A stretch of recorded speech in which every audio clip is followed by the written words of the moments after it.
घोड़े की दोस्ती से हुआ हिरन का नुकसान। एक जंगल में एक भोला भाला हिरन रहा करता था। जब उसे पानी पीना होता तो वो तालाब की ओर जाता था। हर बार की तरह हिरन एक दिन जब पानी पीने तालाब पहुंचा, वहाँ कुछ कौवे आए और उन दोनों की बहुत अच्छी दोस्ती हो गई। वो अच्छे से घुल मिलकर बात करने लगे। एक दिन उस भोले हिरन को खरगोश ने आकर कुछ कहा। हिरन भाई, तुम इन कौवों से दोस्ती मत करो। जितना इनका शरीर काला है ना, इनका दिल भी उतना ही काला है। पहले भी ऐसे ही दोस्ती करके बहुत सारे जानवरों से इन्होंने विश्वासघात किया है। ये तो सच है कि सच हमेशा कड़वा ही होता है। हिरन ने उसकी बात नहीं मानी और वो रोज उन कौवों से मिलता रहा और उनकी बातों में आ गया। एक दिन कौवे कहीं जा रहे थे तो उन्होंने हिरन को भी अपने साथ आने के लिए आमंत्रित किया। हिरन बिना कुछ सोचे समझे उनके पीछे पीछे निकल गया। वो कौवे पास के खेत में दाना चुगने जा रहे थे। खेत की सारी फसल को कौवे नष्ट कर रहे थे। हिरन को ये बात अच्छी नहीं लगी। दोस्तों, ये जो तुम कर रहे हो गलत है। किसान ने कितनी मेहनत की होगी इस फसल को उगाने के लिए, इसे बर्बाद मत करो। किसान फसल उगाता ही है, आधा उसके लिए और आधा हमारे लिए। इसमें कुछ गलत नहीं है। आओ तुम भी थोड़ा सा खा लो। कौवों ने हिरन की बात नहीं मानी। अचानक उसकी नजर उसकी ओर आते किसान पर पड़ी। आकाश में उड़ने वाले कौवों ने भी उसे देख लिया था और वो तुरंत उड़ गए। ओहो, तो इतने दिनों से तुम मेरी फसल को खा रहे थे। रुको, अभी मैं तुम्हें बताता हूँ। लकड़ी लेकर वो हिरन को बहुत जोर जोर से मारने लगा। हिरन बेचारा बहुत विनती कर रहा था। किसान अपनी फसल के नुकसान पर बहुत निराश था और उसे हिरन पर गुस्सा आ रहा था। वो उसे बहुत देर तक बिना रुके मारने लगा। इस कहानी से हमें ये शिक्षा मिलती है कि बुरे लोगों के साथ अगर रहोगे तो वो तो बच जाएंगे पर तुम फंस जाओगे। शेर का भोलापन और खरगोश की होशियारी। एक जंगल में एक शेर रहा करता था। वो हर रोज एक जानवर का शिकार करता और उसे खा जाता था।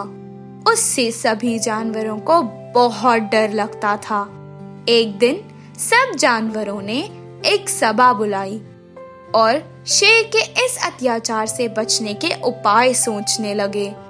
तभी एक बंदर ने सुझाव दिया, दोस्तों, हम में से रोज एक जानवर उस शेर का शिकार होते जा रहा है।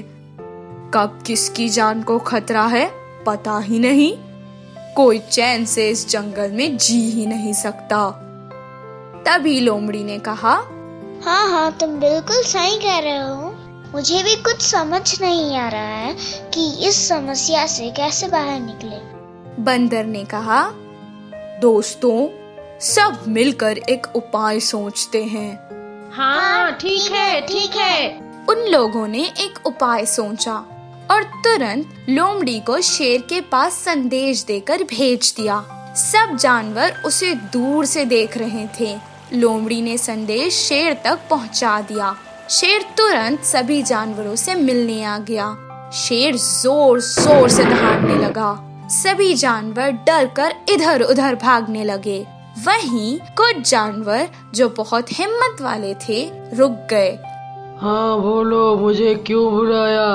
क्या कारण है? मुझे बहुत भूख लगी है।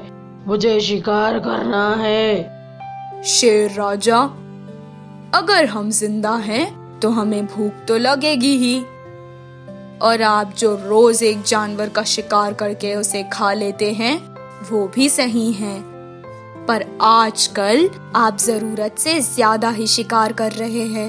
ये बात तो गलत है ना? आज से आपको शिकार करने की जरूरत नहीं है। हम एक एक करके खुद आपकी गुफा में आके आपका आहार बन जाएंगे। इससे आप अपनी भूख भी मिटा सकते हैं और हमें रोज रोज से डर से भी छुटकारा मिल जाएगा। जंगल के सभी जानवर इस बात से सहमत थे। उसे अब घर बैठे बैठे बिना कुछ काम किए शिकार मिल गया था। ये सोचकर वो मान गया। इसी तरह रोज एक एक जानवर खुद शेर की गुफा को चला जाता था। कुछ दिनों बाद एक खरगोश की बारी आई। बेचारा खरगोश बहुत डरा हुआ था। किसी तरह उसने हिम्मत दिखाई और वो शेर की गुफा के रास्ते चल पड़ा। रास्ते में उसे एक कुआं दिखाई दिया। कुएं में जब वो देख रहा था तो उसे एक उपाय सूझा। सारा दिन वो वहीं कुएं के पास बैठ गया और शाम को आराम से गुफा की ओर निकल गया। सुबह से भूखा शेर अब शिकार का इंतजार कर रहा था। वो बहुत गुस्सा हो गया और जोर जोर से दहाड़ने लगा। जैसे ही उसने खरगोश को देखा, उसने कहा, क्या बात है, क्यों इतनी देर हो गई? शेर जी, मुझे माफ कर दीजिए। मैं सुबह सुबह आपकी गुफा की ओर निकल गया था, पर रास्ते में मुझे एक शेर दिखाई दिया। उसने मुझे खाने की बहुत कोशिश की। शेर जी, मैंने उसे बताया था कि मैं आज आपका भोजन हूँ, पर उसने मेरी एक बात नहीं मानी। उसने कहा कि वो इस जंगल का राजा है और दूसरा कोई भी शेर यहाँ हक नहीं जता सकता। अचानक उसने मुझ पर हमला कर दिया। मैंने ऐसे वैसे कुछ भी करके अपनी जान बचा ली, सिर्फ आपके लिए शेर जी, और यहाँ आ गया। शेर पहले से गुस्से में था। अब वो और गुस्सा हो गया और कहने लगा, चलो, उसने ऐसा कहा कि वो राजा है। इस जंगल का तो मैं ही राजा हूँ। वो शेर कहाँ है, मुझे बताओ। चलो। खरगोश ने अपनी चतुराई से शेर को अपनी बातों में फंसा लिया और तुरंत उस कुएं के पास लेकर आ गया और कहने लगा कि दूसरा शेर इस कुएं के अंदर है। जैसे ही शेर ने कुएं में झांका, उसने पानी में अपनी छवि देखी और समझने लगा कि कुएं में तो दूसरा शेर है। वो जोर से दहाड़ने लगा। कुएं में उसकी आवाज गूंजने लगी और उसे लगा कि दूसरा शेर भी उस पर दहाड़ रहा है। उस दूसरे शेर से लड़कर उसे जान से मार देना चाहता था, इसीलिए वो कुएं में कूद गया। कुएं के पानी से वो बाहर नहीं आ पाया और वहीं मर गया। खरगोश ने बड़ी होशियारी से अपने और बाकी सभी जानवरों की जान बचा ली। जब वो वापस आया और सभी जानवरों को इसके बारे में सुनाने लगा, तो सब जानवर उसकी वाहवाही करने लगे और बहुत खुश हुए। उस दिन से जंगल के सभी जानवर खुशहाल जिंदगी बिताने लगे। इस कहानी से हमें ये शिक्षा मिलती है कि बल से जो हासिल नहीं हो सकता, वो अकल से हासिल हो सकता है। एक अच्छा तोता दोस्त। एक जंगल में नदी के किनारे एक बड़ा आम का पेड़ था। उस पेड़ के ऊपर तरह तरह के पक्षियाँ जी रहे थे। एक दिन एक शिकारी धनुष और बाणों को लेकर शिकार करने जंगल आया। उसके तीर लगने पर भी कहीं वो जानवर भाग न जाए करके बाण के तीर पर विष लगाया। उधर आते ही शिकारी को एक हिरन दिखाई पड़ी।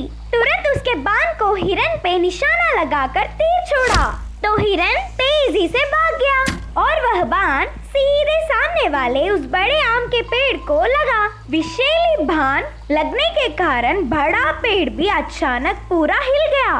पूरा विष पेड़ के जड़ों से ढालों तक फैलने से कुछ ही देर में वो पूरा पेड़ सूख गया। उसके ऊपर रहने वाले सारे पक्षियाँ अब उधर रहने से कोई फायदा नहीं करके उठ गए। फिर उस पेड़ के ढाल पर बहुत पहले से ही एक तोता उधर ही रहता था, पर वो तो उधर से हिला ही नहीं। उस पेड़ फिर से पहले जैसा हो जाए करके रोज वह तोता भगवान से प्रार्थना कर रहा था। उस तोते को देखते हुए नदी की देवी एक बूढ़ी दादी के रूप में उधर प्रकट होकर ऐसा कहा कि तोते, पेड़ तो नष्ट हो गया ना? तुम्हारे सब लोग इधर से चले गए। तुम भी इधर से जाकर कहीं और के हरे पेड़ पे निवास तैयार कर लो ना। देखने से बहुत भोली भाली लग रही हो। दादी माँ, मैंने इस पेड़ पे ही जन्म लिया, इसी पेड़ पर खेलते हुए बड़ी हुई, इस पेड़ से बहुत सारे अच्छे बातों को जाना। ये पेड़ भी मुझे सगे बेटे की तरह बचाया है, इसीलिए मुझे इस पेड़ से बहुत प्यार है। मुझे इतना प्यार करने वाले पेड़ को अब कष्ट आते ही मैं इसे ऐसे ही छोड़ के चली जाऊं? ऐसे छोड़ के जाने से पाप लगेगा ना? तोते की गुण को तारीफ करके फिर से देवी के रूप में प्रकट होकर देवी ने कहा, तोते तुम बहुत महान हो, तुम जैसा अच्छा तोता मित्र के रूप में मिलना इस पेड़ का सौभाग्य है। कुछ भी एक वर मांगो, बस ये पेड़ फिर से पहले जैसा हरा भरा पत्तों से, फूलों से, फलों से कालाते भरे हुए रहे करके आशीर्वाद दो माते। तोते के निस्वार्थ मन और बुद्धि देख देवी ने खुशी से उस पेड़ पे अपनी शक्ति का प्रयोग करके पहले जैसा पेड़ फिर से हरा भरा होकर प्रकाशित हुआ। उसका पूरा प्रकाश वापस आने से वह आम का पेड़ भी बहुत खुश हुआ। इस कहानी की नीति यह है कि सुख और दुख दोनों में बराबर का साथ देने वाला ही सच्चा मित्र होता है।